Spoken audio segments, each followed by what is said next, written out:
আমার বাবা আমাকে হেল্প করেনি। Struggle struggle struggle.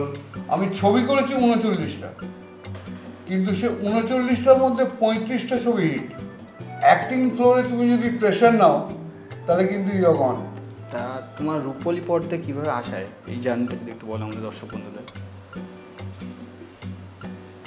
আমার বাবা আমাকে হেল্প করেনি। Struggle struggle struggle. আমার এক গুরু আজ নেই, স্বর্গীয়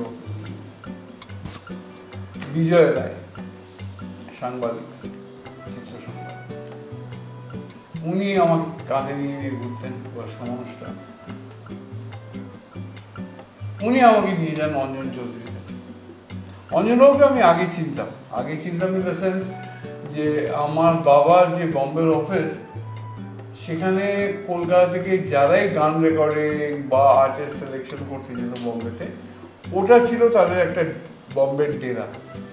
আমার বাবা সবাইকে হেল্প করে দিত। তখন থেকে কিন্তু আমার অঞ্জন চৌধুরীর সঙ্গে পরিচয়। এই পরিচয় থেকে তারপরে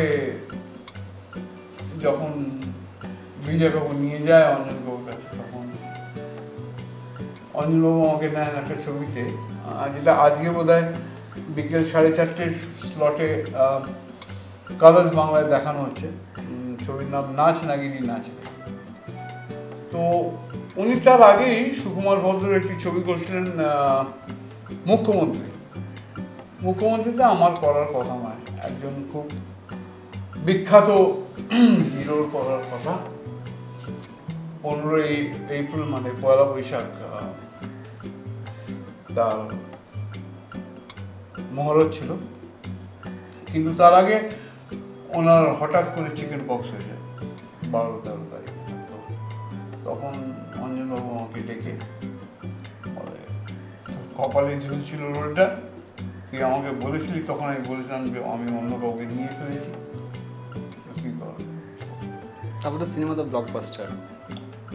হ্যাঁ, আমি একটা জিনিস খুব গর্বের সঙ্গে বলতে পারি যে আমি হয়তো এই 25-26 বছর ফিল্ম লাইনে আমি ছবি করেছি 39টা, কিন্তু সে 39টার মধ্যে 35টা ছবি হিট। সেখানে আমি সোলো হিরো, কি আমি 3 জনের ভিড়ে হিরো, কি 2 জন হিরো, কিন্তু I have always chosen my films. আমি মানে বছরে 20টা ছবি করতে হবে বলে 20টা ছবি করলাম। আমি ওরকম জীবনে করিনি, আমার দরকারও পড়েনি। লোকেশদা, এই যে তুমি যে ছবিগুলো করতে, এগুলো যখন তোমাকে এই যেমন দেখো মুখ্যমন্ত্রী বা তোমার দেখা গেলো জীবন নিয়ে খেলা, তোমার যে বাবার চরিত্র করছে মনোজ মিত্র ছিল, আবার রঞ্জিত মল্লিকও ছিল, মানে সেখানে তোমার যে চরিত্রটা সেভাবে এই যে ক্যারেক্টারগুলোর মাঝখানে কিভাবে ফুটিয়ে তুলেছিল তুমি?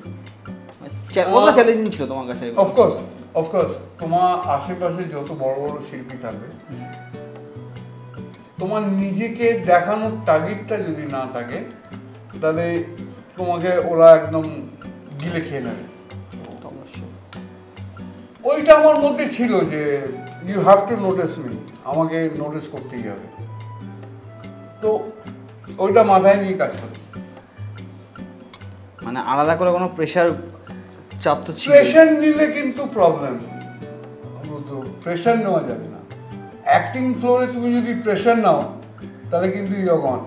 মানে ক্যারেক্টারটাকে বুঝতে হবে নিজের মধ্যে, জাস্ট ক্যারেক্টারটা একবার বুঝে নিলে, এবং তুমি আমার যেটা লাগে আর কি, আমার 15 মিনিট টাইম লাগবে যে আমি বুঝতে এই ক্যারেক্টারটাকে, এবং আমি চোখ বন্ধ করে ভাববো যে আমি ওই ক্যারেক্টার, তারপরে এভরিথিং গোস ফাইন।